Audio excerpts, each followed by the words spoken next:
You've probably driven over a bridge with his name on it. Meet a staple in South Carolina's legal community.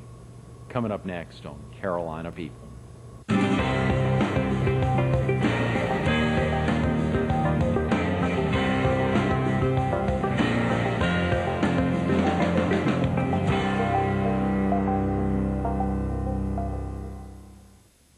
Good morning. Welcome to Carolina People. This morning with the Myrtle Beach Herald.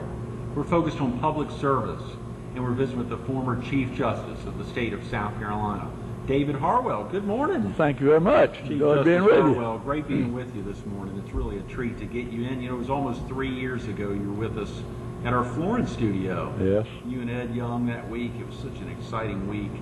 And of course, learning so much. And I remember that day it was pouring down rain. I think you were later that morning heading up to Columbia and had a heck of a lot going on. Your memory is better than mine, but you're not as old as I am. Well, I'm sure it comes and goes. Even this early in the morning, it comes and goes.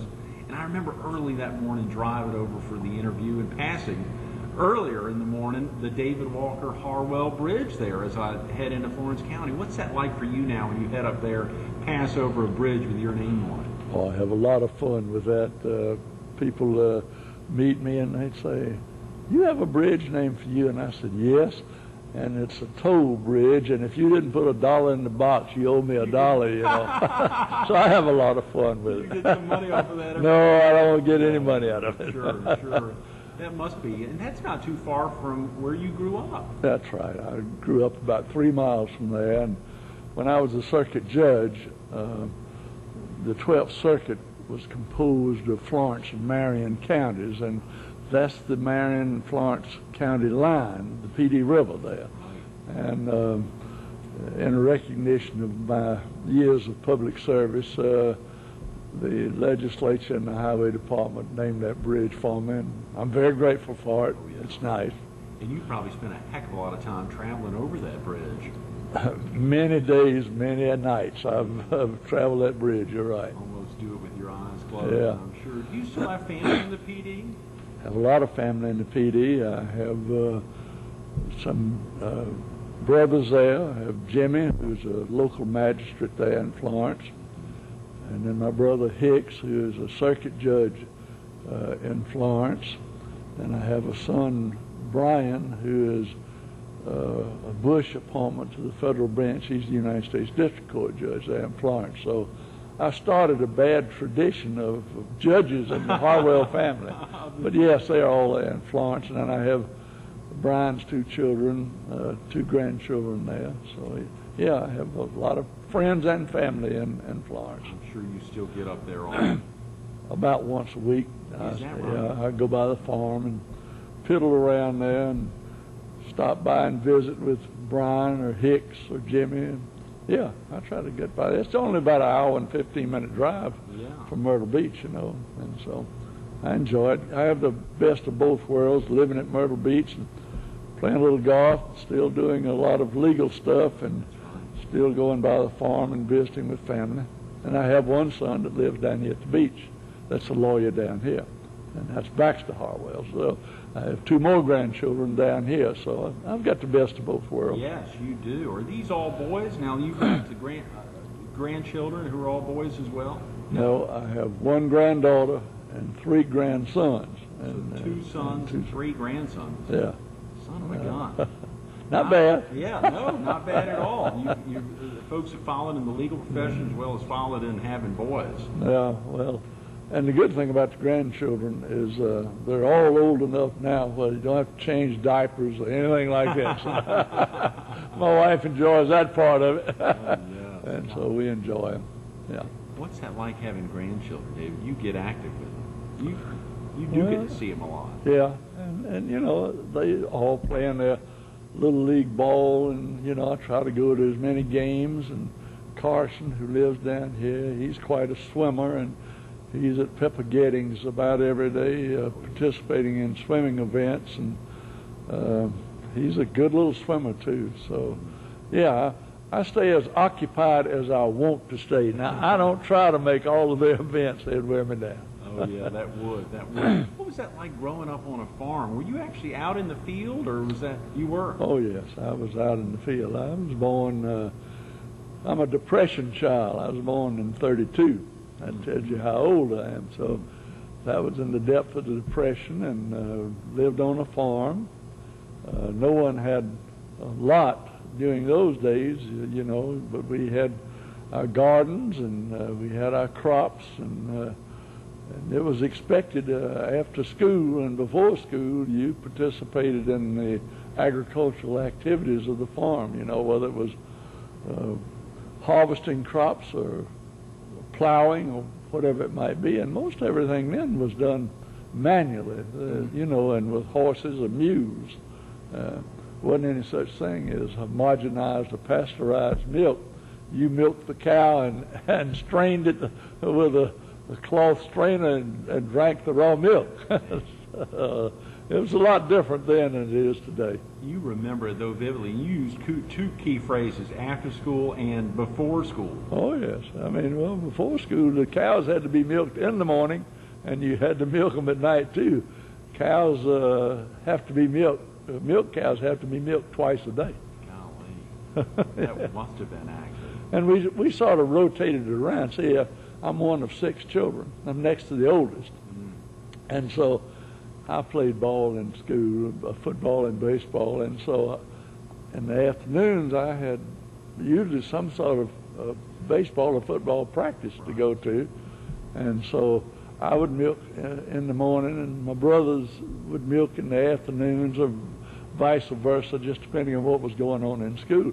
But every day we came home, if I wasn't participating in some school activity, yes, we were expected to go to the fields and help the other people working in the fields, whether it was picking cotton or cropping tobacco or gathering grain or whatever it was. Yeah, you worked if you lived on the farm. It was tough to play hooky. That's right. Tough to play hooky. You look forward to going to school. I'm sure you did. That's right.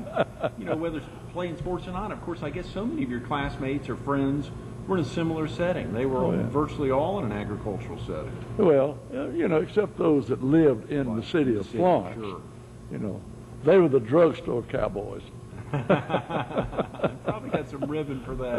Yeah. Probably got some ribbon for that. You know, you think back to times like that, and of course, as that area has grown so much, you know, this was prior to I-95. Oh, yeah. Prior to Interstate 20. Now Florence is so recognized for being the home of tons of hotel rooms right along I-95, right between Miami and New York City. That's right. It's such a popular destination. What was that area like before those two interstates? Oh, man, it's amazing the way things have changed.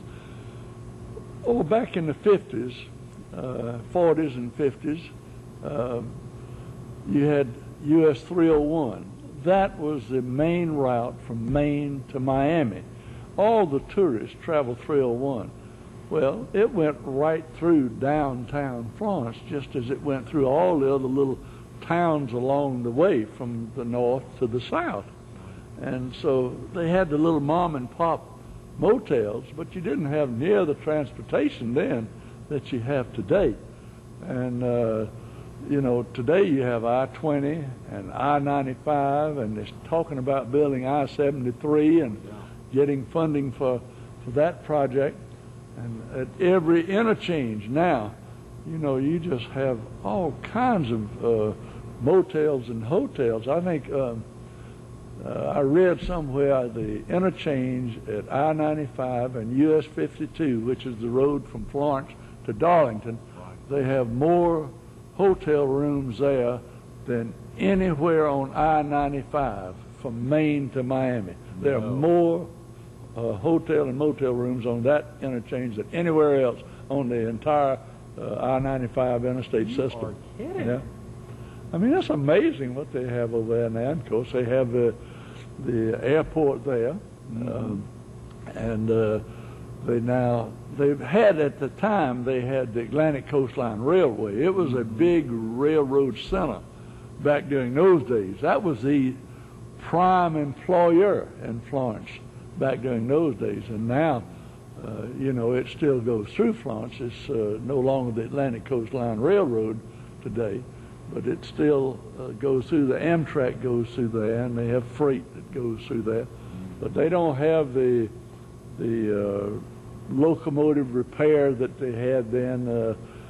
Today it's just a place that they stop and pick up passengers and keep going. It is amazing, as you say. Those interchanges are incredible. I think about exit 181 up there at South Carolina 38, the road coming down from Bennettsville, where I always coming down from Durham on 95, yeah. And that has popped up. I can think of maybe even 2 hotels or motels that have been built there in the last. Well, that's near Ladder, isn't it? It could be. Dillon? That's right. It could be. It's I think exit it's 181. It's probably about 15 miles into South Carolina. Yeah. 95 is the road that over in Dillon County. I believe it is. That's right. It's incredible though when you think about how that has popped up. The Wendy's there and the McDonald's. It's just incredible. That's right. Those little interchanges that blossom into very large interchanges. That's right. You know, they have so much major industry now in the PD area, although they've lost a lot of I guess you'd call it textile industry to the third world country and China and Far East and places like that. But when I was growing up, Atlantic Coastline Railway was the major employer. The other one was Merita Bakeries, in Florence, and it's now closed. It just closed about 6 months ago. And then, of course, DuPont came in, and now I think a Japanese firm has bought part of that facility there, which is on old Highway 301, right up there. Your home, sure. That's right. And now we have Roach Industries, a pharmaceutical industry there. Right. So it's changed a lot, yeah. That area has. That road, which is very close to the old Harwell farms there, Roach, Carolina, is right. Virtually, it looks like they bump up against y'all. It's about 2 miles from the home farm, and where Roach is located, it used to belong to a fellow by the name of George Hyman, whom I knew very well. He was a very, very conservative farmer out in that area, and his brother McCall Hyman lived right across the road from him. And they had adjoining pieces of property there. Yeah, all those were neighbors back in those days. All very large geographic territories. That little stretch of road right there where Roach is presently located was a dirt road. In fact, when I was in the legislature, I made sure that road got paved. So that little piece of road got paved there when I was in the legislature. That's amazing. You speak about the legislature. I'm glad you mentioned that. I think it was and of course, Representative Nelson Hardwick was with us yesterday morning. So it's exciting to get somebody in his freshman term, and now someone who was elected, I think the first time was in 1962? 1962. And then was re-elected, I believe, 5 times? 5 times, and resigned in the middle of my 6th term to go on the bench. I was re-elected. I was elected and re-elected 5 times. I actually voted 6 times. Yeah. Is that right? Yeah. Golly, and you resigned to join the bench? Yeah. And of course, that was in 1973. Okay. Golly, so you served as a justice for almost 2 decades before becoming Chief Justice. Yeah. Well, no, I went on the circuit bench in 73. Became a justice on the Supreme Court in 1980. Okay. And then became Chief Justice in 1991. Golly, you think about that service. Yeah. When we talk about public service, truly from 1962 to 1994, and that 32 years. Yeah. That's as long as a lot of folks have been on the earth. Throw in a couple of years in the military, and a little more public service. Exactly right. That's exactly right. It was during the Korean War. Yeah. You were out were you out in Texas at one time? Yeah. I started my collegiate career at the University of Texas. I was going to be a geologist, and my daddy was a Texan, and so he wanted me to go to the University of Texas because they had a good geology program there, school. And so I went out there, and the Korean conflict came along, and back during those days it was mandatory military for all males that were able-bodied, and so I went into service in 1952 and got out in 1954, and then my father was having some health problems, and so I went to law school at the University of South Carolina, and rather than going back to Texas, and became a lawyer. So people ask me all the time, said, "How did you become a lawyer?" And I said, "Well, I grew up on a farm and I promised the good Lord if he'd help me get an education, I wouldn't farm. He kept his word, and I'm keeping mine. That's how I became a lawyer. And those are promises you make, and the Lord helps keep as well. That's right. That is, when you think about the legal profession, and I'm about to say Your Honor, but I'm sure you prefer to be called David. When you think about the legal profession, not only both of your boys haven't gotten into it, but both of your brothers, or two of the other five. Yeah. Excuse me. Were there any girls in the family? Yeah, one girl. One girl. In fact, she's visiting with me now as we speak. That Yeah, right? she lives in Virginia now. Okay, so three of the five boys haven't gotten into the law. Mm-hmm. Did any of them go back to the farm and get active on the farm? Yeah, Jimmy, the one that's a magistrate, he's a Clemson man, Okay. and proud of it. We give him a hard time about being a Clemson man, but he loves the farm and he lives in the home place, and he's a magistrate. Now, he didn't go to law school, but he's a magistrate, been a magistrate. He was a member of county council in Florence for I think 18 or 19 years. And so he's been active in public life as well. My brother Hicks is a circuit judge over there and retiring this year, in fact. And he's also served in the legislature for a number of years. So we've all been involved in public service for decades. Do you remember that first time you ran for office, David, what that was like back in 1962? Do you remember going out and either asking for the vote the first time or seeking some support either financially or otherwise? Well, again, that's much different today than it was then. Then we ran county-wide. We didn't have the one-man, one-vote, single-member districts back then. And so I had to run county-wide. Florence County is a big county. Oh, yeah. But you didn't have all the media coverage that you have now, and it didn't cost that much to run. It was mostly what we call pressing the flesh, going out and meeting the people in all the country stores and walking up and down the streets in all the little towns, and again, getting involved in community life so people would get to know you. So it didn't cost near as much today, then, as it does today to run for public office. And you never had to really worry about soliciting the kind of money that you have to solicit today to run. I think of the same guest who was with you back in December of '02, Ed Young. That week, John Jenrette was with us last year, and that old 6th district, geographically at the time, one of the largest districts east of the Mississippi, if not the largest. Yeah. Going from Chesterfield County down into parts of Georgetown, if not all of Georgetown County, geographically, these giant counties. Can you imagine? Florence County is a huge county, but think of districts like that. Yeah. And the opportunity to try to cover areas like that. Yeah. It's so costly. That, unfortunately, I agree with John McCain, frankly, Senator McCain. We need to do something about campaign finance reform. Seriously, do something about it. It's gotten to the place now where it's a rich man's folly to run for public office on a statewide basis, anyway, or congressional basis. Costs so much money. Running for governor now will cost you. I've heard figures are raising anywhere from $6 million to $8 million to run for governor. I know I served on Lindsey Graham's senatorial finance committee when he first ran for the United States Senate. Right.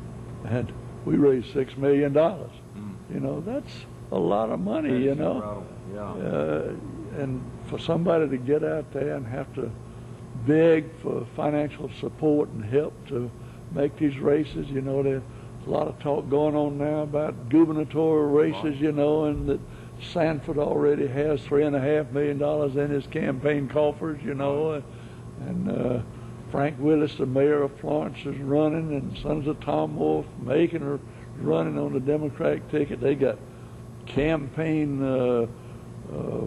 worries and financial worries, running a primary, and then whoever wins has got to run in the general election.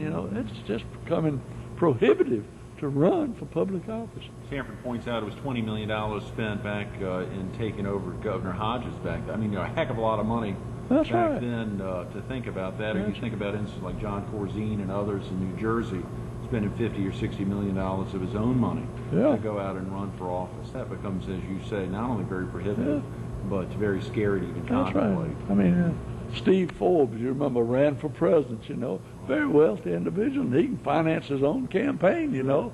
But it's not many of us that can afford to do that. No, that's right. You know, I know it was primarily a joke, but a few years back, people asked me about making a statewide race, and I said, you know, it's a wonderful compliment, and I appreciate it, and I enjoy public life, and I probably would get back into public life.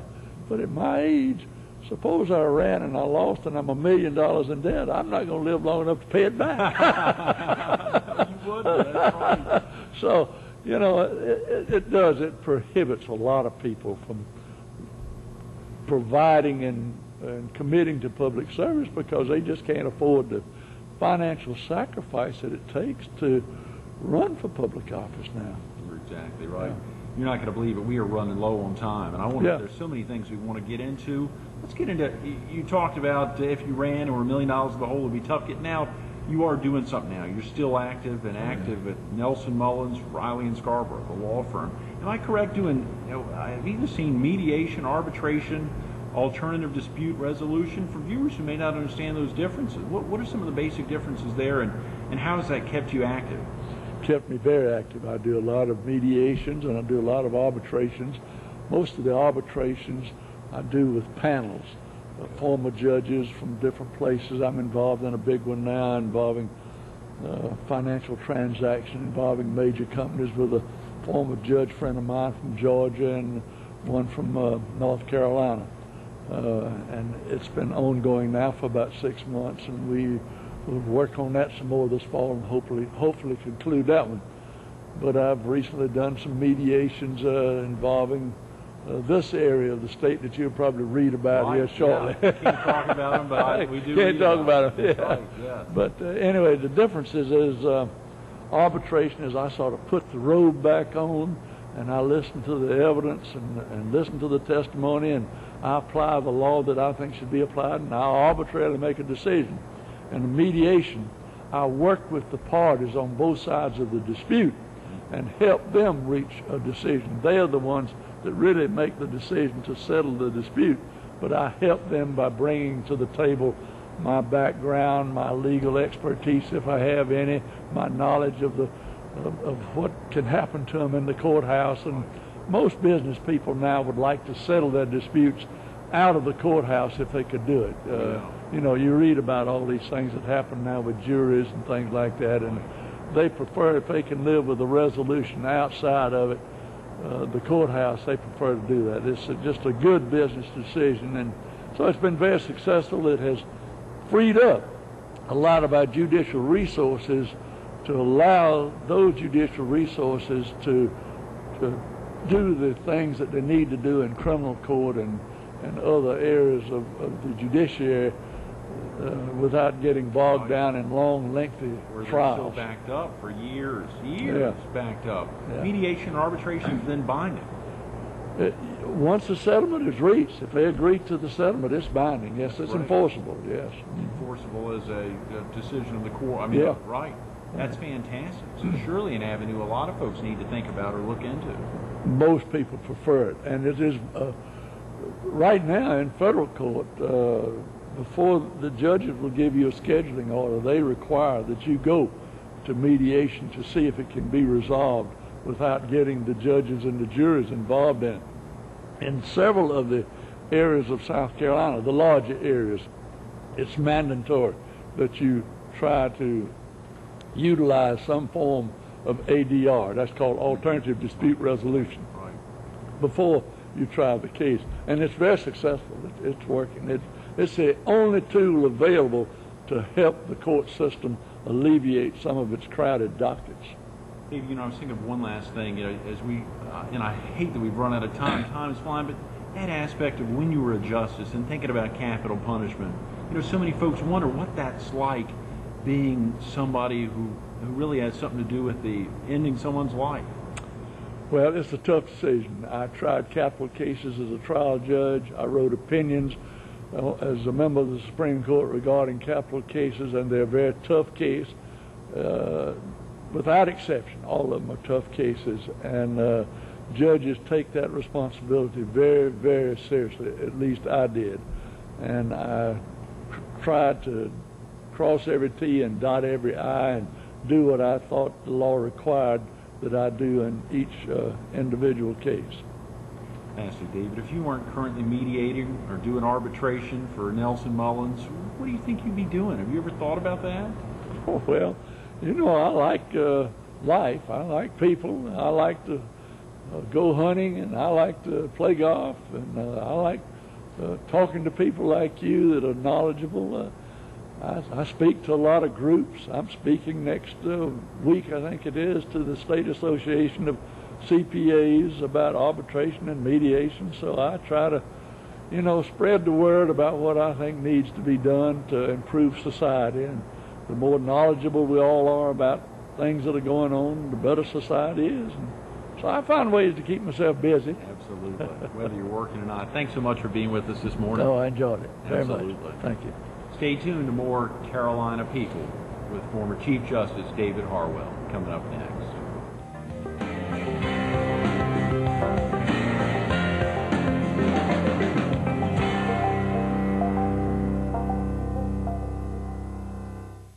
Think about what Florence was like before I-95 and I-20. If you've been with us the last 30 minutes, you got a glimpse into that. We didn't get to talk to David about his first job as an adult. We heard him highlight some aspects of that early life in the career, post-college, after the Korean War, some of the involvement in his life. We did not get to talk to him about that early legislative service, some excitement there, being involved in the changes of home rule, helping to establish Francis Marion College, now Francis Marion University, helping to establish Florence Darlington Tech. We got to hear him talk about helping milk a cow early in the morning and in the afternoons after school. Those are exciting aspects of someone's life. Those are things he thinks about every time he drives back home. You heard him talk about it once a week when he's traveling the David Walker Harwell Bridge, and it's a tough thing to see your name when you travel up that way and when you travel back. But a lot of folks see that every day. They're reminded of public service. They're reminded of public servants and how you can be involved. If you've been with us the last 30 minutes, you've heard about public service. You can be involved. Get involved in your community. Make a difference.